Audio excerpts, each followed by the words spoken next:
Hello everyone, I'm just back again with my next little video. Hope you enjoyed the last one and got a bit of a laugh out of it.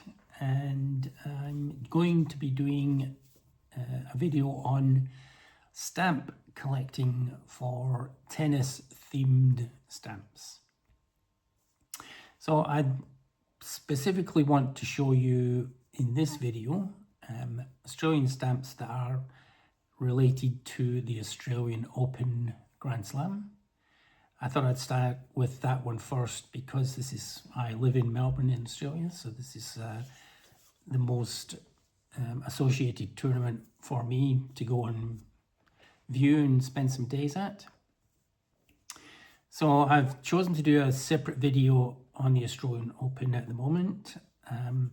I want to do stamps for the Grand Slam tournaments in total, but I'm trying to figure out whether to do a separate one for each, or maybe do one on the Australian Open, and then carry on doing a couple more on like Wimbledon and French Open and the US Open.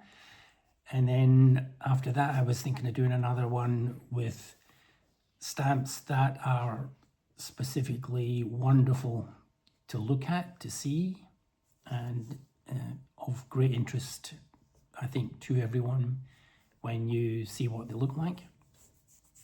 So to start off with, I'm just going to do a little snippet on the tournament itself.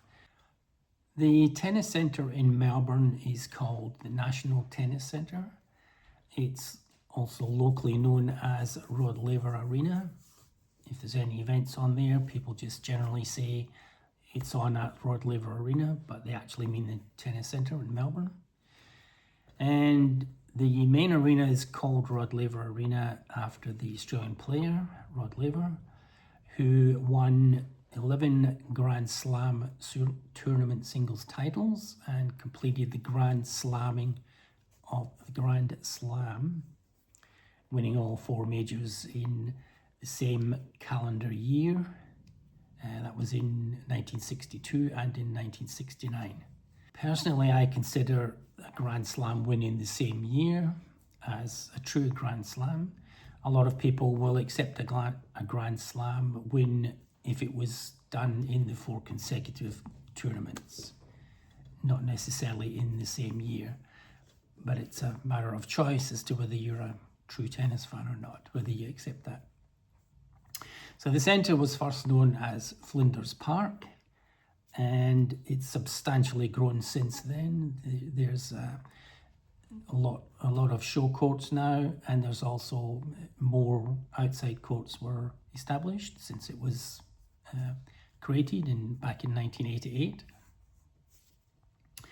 And so there was apart from the Rod Laver Arena, there is show court 1 is called Margaret Court Arena, and Margaret is also a great major singles titles winner from Australia. So she won 24 women's major singles titles and a total of 64 major titles in all. The John Cain Arena is another one that was built in the year 2000, and that was named after John Cain, who was a Premier of Victoria. And that one was built as a multi-purpose venue, and it had a velodrome. You could have cycling competitions in there, and it was also for entertainment like music and shows and all that sort of stuff. And there was also the Kia Arena, which is also there, and which is another premier show court that's used during the Open. So, but with many outdoor courts and facilities that cover the remainder of the site. So the earliest stamp that I have in my collection is from 1988. It's not actually a tennis stamp, but it is a first day cover. And on the cover is a bionic ear stamp, as you can see here. But the envelope itself has an ink stamp dated the 11th of January 1988. And that was when the first Open was played at the New Centre. So as you can see, the only courts showing on this graphic are the main court, Rod Laver Arena, and the two show courts and some outside courts. In 1992, I have another first day cover, which is again celebrating the 150th anniversary of Melbourne, city of Melbourne. But on this one, it also has another ink stamp of the tennis centre. This time it's dated the 14th of September 1992. The graphic on the left is an aerial view of Melbourne's skyline. And you can see the spire at the back, and the spire is the Arts Centre and part of the National Gallery of Victoria in Melbourne. The next stamp is from 1997, and it's a stamp from Grenada. And on the front you can see Martina Hingis, and the stamp itself just has her head and a little side shot of her in full body, but it's part of a mini sheet, so it's a stamp that you can pull out of a larger sheet, but the larger sheet shows more of the photograph other than what's on the stamp. This one has her holding the Daphne Akehurst Trophy, which is the women's trophy for the Australian Open.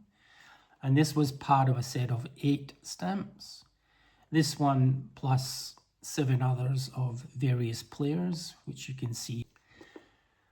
This next lot of stamps is from 2004.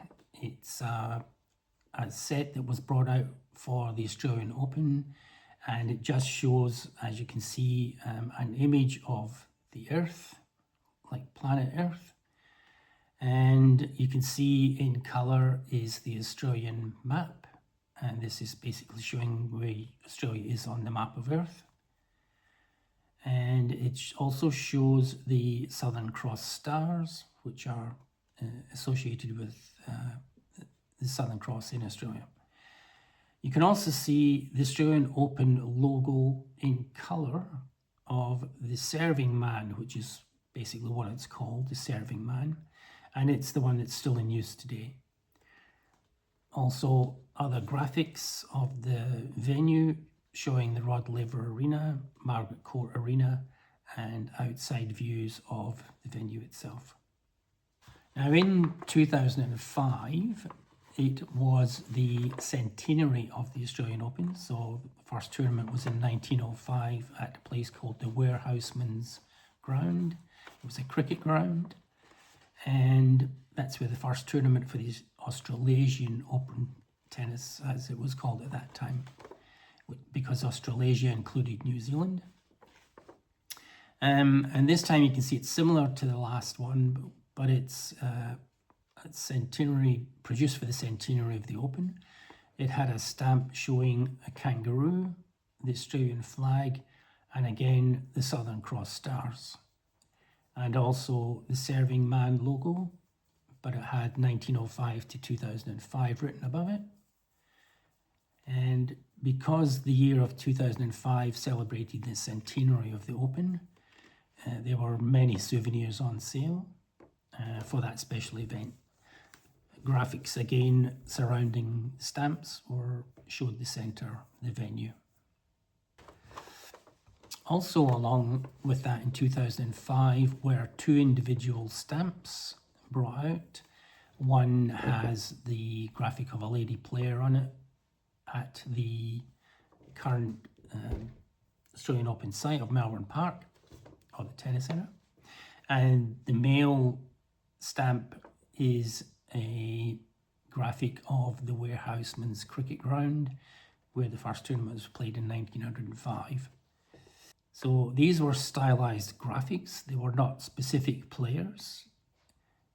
The short video that I've done here shows the fold-out card where the 2 stamps were placed for collectors to collect.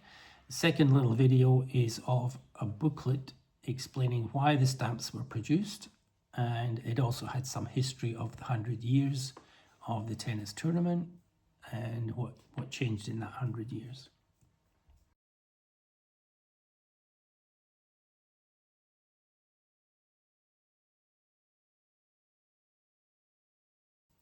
These stamps also had a first day cover issued on the 11th of January 2005, and they again had the ink stamp of the Rod Laver Arena on the envelope along with the stamps.